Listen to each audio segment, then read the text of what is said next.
musst du wieder gehen, muss noch tanzen.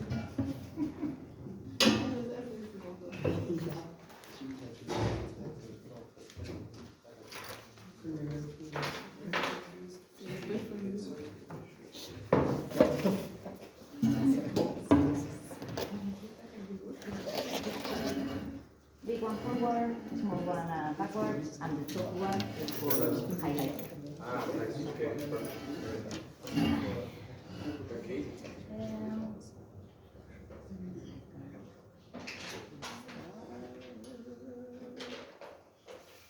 All right. So, welcome everybody to another session of presentations. We are starting today we are having 5. And we are starting with Gabriel Carballo, that is going to talk about one of the masterpieces of Eduard Richter. So, whenever you want, the floor is yours. Thank you very much. Hello everyone, I'm Gabriel, and today we're going to discuss this actually really amazing paper on micro and macro readings. Well, let's get going. Okay, so today we're going through what are micro and macro perceptions. And then we're going to understand the whole context of this paper, which is actually a part of something bigger than just the paper itself. Then we're going to unravel the thesis that the author defends, and go through some of the discussion that he makes throughout the paper, and then discuss another use case that I brought as an application, actually, because it's a familiar thing for most of you probably. Alright, so disclaimer, we're going to turn the article a little bit upside down because he only brings the thesis in the end, so I'm not going to follow the same structure and timeline that he followed. I changed things a little bit so it's a little bit better for understanding. And the images are from the paper itself, so okay. Alright, so we throughout, as we saw during the lecture of course also, we make different kinds of perceptions, and we experience different kinds of perceptions when we interact with different kinds of media. And this will be different in his analysis. And of course, the perceptions, they vary in many levels. And then he defends that basically there are some micro details in media that we can perceive, as in the specific content in a graphic, for example. But also some broader things that we can get from the whole picture. For example, in a painting, you can get the little details that the painter made, like for I don't know, the clothing, the texture, but you can also get the broader image and get some idea from that. So if you get a painting from the Renaissance, for example, you will understand that pictures a certain common, I don't know, daily life aspects of the time, but at the same time you can also get and grasp a little bit of the details of like how the wood was textured and so on. Alright, perfect. So for example, let's say we have a graph, and we can pick points in this graph, and we can actually assert their values. And you can know x and y, and you know the exact value for that point in a whole data set.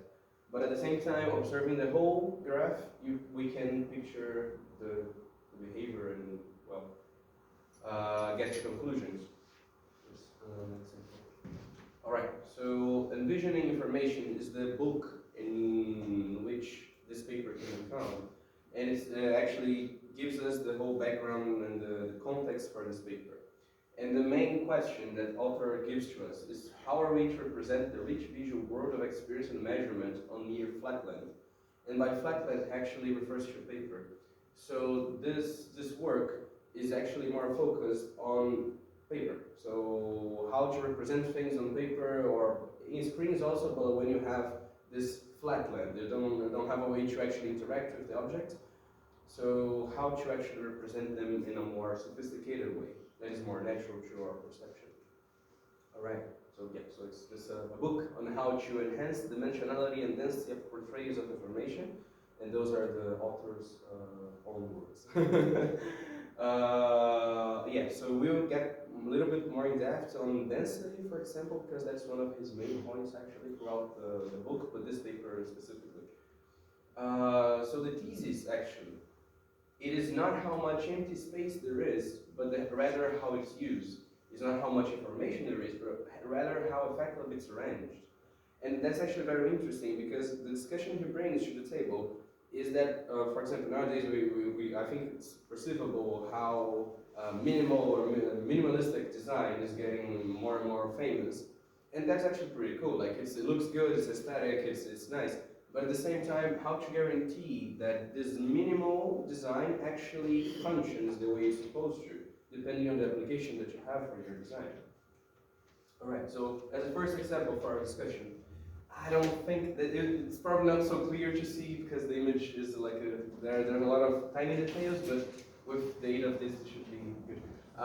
This is basically a map of a railroad in Japan, if I'm not mistaken, but the place itself doesn't matter much. Here you can see like it's actually very confusing, it might remind you of circuits or whatever, like it's a lot of things. And for a daily life, if you want to check which train you're going to get, that's not really useful for you at all. However, the intention of this design is not for passengers, but rather for the people working in railroads to understand and anticipate how things are going to happen that day. And this, for that purpose, even though it's not minimalistic and full of empty spaces, actually serves a really amazing use.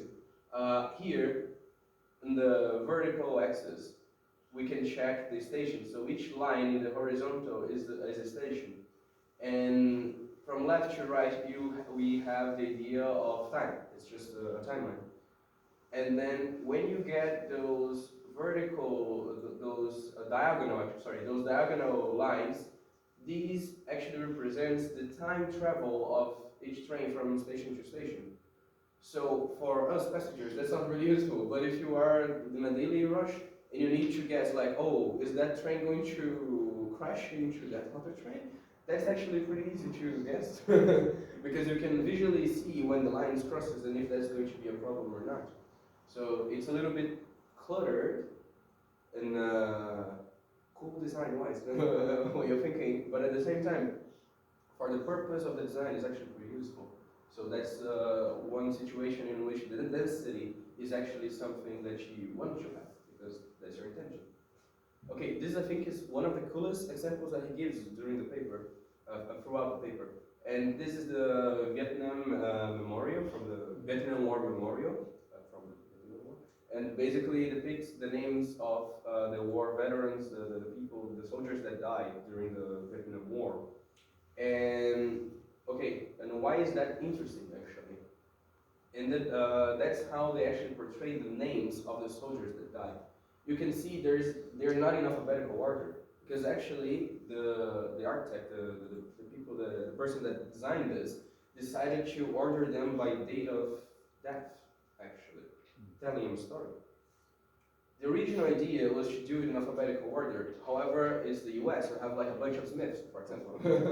And then basically, well, this would be hard, you know, if you want to find your relative, for example, that would be a little bit hard to do because we have a lot of people with the same name. But at the same time, and this is one of the main points of the designer that basically decided on how to build this memorial, is that doing this way, you lose the sense of uniqueness to that name, to that person. And by doing this way, you tell a story, and you make that every person is actually a person, not a number, just another name in a list. Okay, those are the two first examples that he gets through the beginning of the paper. The first one depicts publicity during USSR, if I'm not mistaken. And it's basically the idea that you have a lot of little hands together with a bigger hand. And written here, I don't speak, I think that's Russian. I don't speak Russian, but in the paper he mentions that this means that all hands will be united so that a bigger plan can be fulfilled. And the image itself, you have the micro details, the micro information, micro readings, like the little hands, and you have the text itself. And at the same time, you have the macro perception that you have a bunch of little hands together united with a bigger hand leading them all. And the image itself, the shape itself already suggests to you what they're talking about. it gives you the feeling that that's a group effort, for example. And here is an example. It's a drawing from Manhattan. Yeah, from Manhattan, and close to the Rockefeller Center. And well, as a whole, you can depict the city and it's that place. But at the same time, there are some little details, like the windows, for example, that were actually carefully counted to represent the actual thing. And the little trees painted on, and those things add another level of immersion in the design and how you interact with the image that you're seeing. And this is not just a flat image of a city. It's not, no, you can relate to that thing. If you live in that region, you can actually see, oh, that's the post office that I work at, or that's the cathedral that I used to visit when I was a kid, I don't know.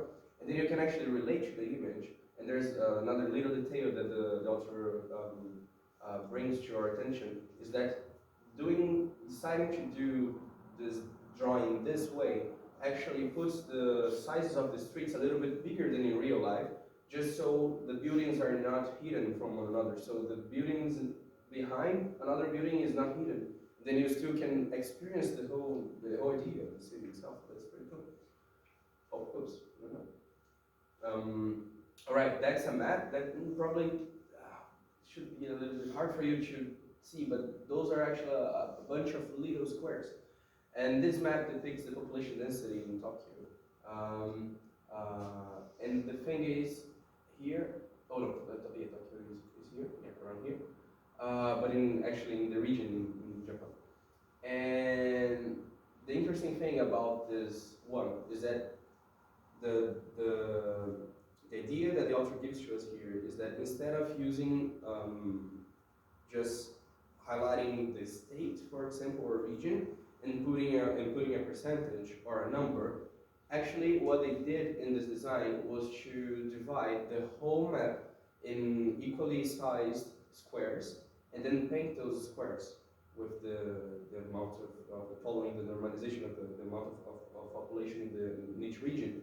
That's actually pretty interesting because, as we saw also in the lecture, if you just take a map and you paint a state and you put a percentage, and maybe you have a bigger state and then you have a smaller state, but actually the bigger state is like a big red thing and the little state is a little blue thing, but maybe that doesn't actually represent that one is bigger than the other. Maybe not. That's a little bit biased and misleading. In that case, by doing this symmetric and kind of more scale design, you can actually depict more clearly the information, and then it's less misleading and it's actually more informative because you can actually depict better like where the population is more dense or not. So yeah, it's an interesting thing. All right, I think we're going to the last discussion point. This quick example that he gives on node design, like here, this one was supposed to depict the phases of the moon, and then you have like more lines and more lines and more lines, and then like okay, you can see like those are the phases of the moon because maybe you read the label somewhere, but it doesn't really depict you anything. Now, if we look to the right, we can actually feel it almost, I guess. Like I can at least almost feel it just by looking at the images as just like an animation, so I can actually relate to it, and I can know that this is talking already without any labels. Oh, this kind of reminds me of the phase of the moon, and yeah, that's actually pretty cool. Also for data display, he then approaches the use of stem and leaf displays, and that will be important for another example further on. But basically, the stem and leaf displays is the idea that you separate your whole data set in basically two groups. You can take the first, let's say you have a bunch of numbers.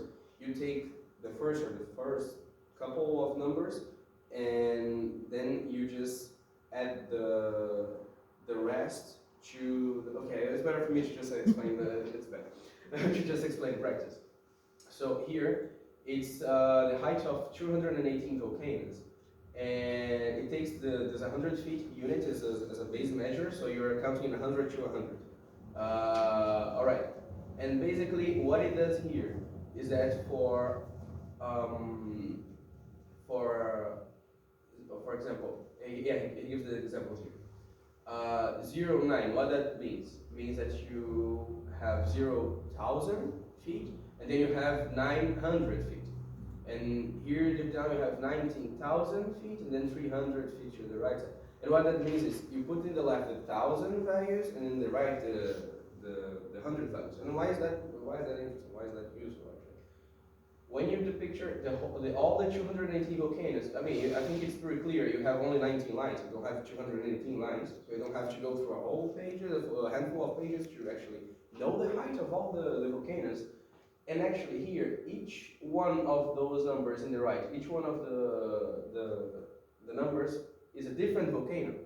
So for the first volcano, we have 900 feet. For the next one, we have 800 feet. For the next one, 7, and so on and so on. And the interesting thing is that you actually can have the height of each volcano just by following this idea here, like this kind of conversion to the image. But the most interesting is that just by looking at the image, you have an amazing information. You know where the height of the volcanoes actually concentrate at. So you know like where most of the volcanoes stand. And that's a very simple idea for designing and for arranging this data set. But at the same time, it's rich in information. Just by looking at it, you can easily answer like, oh, most of the volcanoes have around 2,000 to 5,000 feet, for example. You can guess that very easily just looking at data. Right. Okay. So now another example that he gives us, but that I brought here is actually as an application because that should be familiar here in Braunschweig. That's a little bit new. I'm not from Germany. That was a little bit new for me. But in every bus stop here, you have the paper with the times, and it's actually we're going to see like the same way of doing that. It's actually pretty cool. Here you have displayed in front of you the times for a bus. Okay, so every time of the day. Actually, for a bunch of buses. So like yeah, you don't know from which station the buses are getting off. You don't know which buses, but you know the times. And you have like a plentiful bunch of times. So yeah, times are, you have a lot. However, you don't have much information. This might look like pretty, like you have a boxy kind of regular nice thing, like okay, you have the numbers and you have all the times, okay, nice, but it's not very informative. So it's simple, yet it's useless. So this this is a timetable that actually reminds me a lot of the ones we have from the SVG, like it's not exactly the same, but we have here in the center the hour, and then to the right and the left you have the minutes. And the cool thing is each side actually represents a different, not gate, I forgot. Line. Line. Yeah, line, a different line. So to the left, you know it's talking about these lines, and to the right is those lines. So, okay, you have like a bunch of information. Compared to the other one, you have like a lot of things going on. But once you take some seconds to learn it, or maybe you already know it in advance, you just look at it, and then just know, oh, what time is it? Oh, it's now it's around 11, okay, so I'm going directly here. And I'm going, okay, so in which direction am I going? Oh, I'm going to that direction, so I look to the right. And then I can already find the next time that I have available for me. Super easy. Doesn't look like so clean, but it's usable. So it's dense in data, but as the author defends, even though it's dense, that's not a problem because the information you have here is dense, but you need the density because you need the information.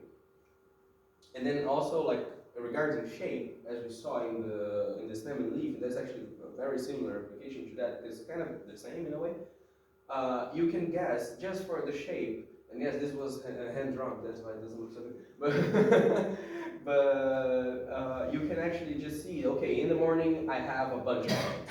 So if I wake up a little bit late, I might have a chance to get to class in time, I don't know, or to work, and then it's kind of okay. But then if it starts getting late, well, I should hurry up to get home because maybe I have to walk from here to Verstappen, and that's pretty bad. But yeah, okay. So, but what about confusing clutter, information overload? Doesn't data have to be boiled down and simplified? that's the question that the author brings to us at the end of the paper regarding all those use cases. Because, well, we have this trend nowadays, and it's actually at first I was skeptical because reading through the paper, I was feeling like, I don't know, there's too much information there. Like, he's saying this is a good design, but I think he's being ironic and he's going to actually correct that in the future. And no, he actually stands for the point. And he got to convince me by the end of it that indeed, like, there's no information overload because it's not a marketing propaganda. You actually need that information. So it's not an overload, it's just what you need. So yeah, that's basically the point. Clutter and confusion are failures of design, not attributes of information. So if you have a bunch of information, it's kind of your job to arrange them in a way if you need those information. Of course, it's important to be essential on which information you are going to display, but also it's important not to sacrifice too much, or not sacrifice at all. Maybe I don't know. That's the kind of thinking that he got me to. Any questions? Thank you very much. Are there any questions? If that is not the case, I think we are gonna move directly to the next one. Marius?